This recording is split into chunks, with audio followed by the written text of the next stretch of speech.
We're here at Camp Alphaville. It's the end of the day. I'm standing here with former UBS chief economist George Magnus. He was at Glastonbury last week. That's otherwise known as the second best festival in the UK each year. And we're here to talk about the outlook for emerging markets and for advanced economies. Let's start with the latter first, George. All right. The US, Europe, Japan, not clear that they're all going in the same direction. Why don't you tell us your near-term outlook for each of those economies? It's very different, isn't it? I mean, I think the United States, after the pretty harsh winter, it looks like it's discovered some kind of forward growth momentum, right? I don't think it's as big as the Federal Reserve probably hopes it will be. But I think there are some, pretty decent things happening in the private sector. There's job growth. I mean, there are lots of things that are not quite right. But I think the US is probably in a reasonable place.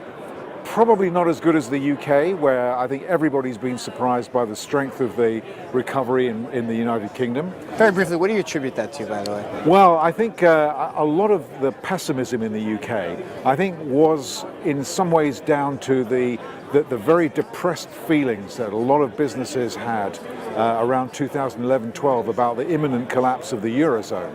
It didn't happen. And it doesn't look it's going to happen in terms of a sort of dire straits now. And I think that's been lifted spirits a lot in this country. Okay. And the government has helped with its housing policies and so on. All right, and contrast that to the rest of Europe. Well, Europe, I think, is a place that most of us wouldn't want to be in. I mean, there is a feeble economic recovery going on.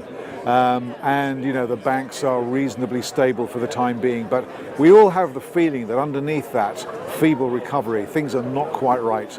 You don't have symmetric adjustment between creditors and debtors. All of the heavy lifting is being done by Portugal, Spain, Italy, Greece, the debtor countries. That's not sustainable. And I think that it's quite possible that business sentiment and economic performance in the Eurozone by the end of this year and in early 2015 will be really disappointing. Very broadly, what should fiscal and monetary policymakers be focusing on to alleviate this problem? Well, unfortunately, I think the whole debate in the United States and in Britain, Europe, elsewhere, has become completely lopsided in favor of what monetary policy should or should not be doing.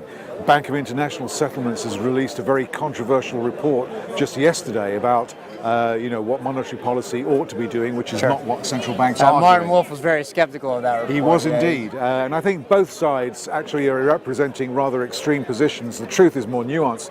But probably, I would say, many of us in the profession would say the real problem is that the fiscal authorities, the government sectors, really aren't doing enough to live up to their responsibilities because central banks can't solve the problems that we have. Sure. Finally, Japan.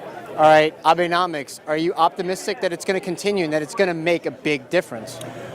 I'm cautiously optimistic because it's been a long time that Japan has basically stalled on big reforms. So, as a human being, I'd like to think that Abe will succeed in doing what he's trying to do. But actually, as an economist, I have to say I'm very skeptical. I don't think he's gone far enough.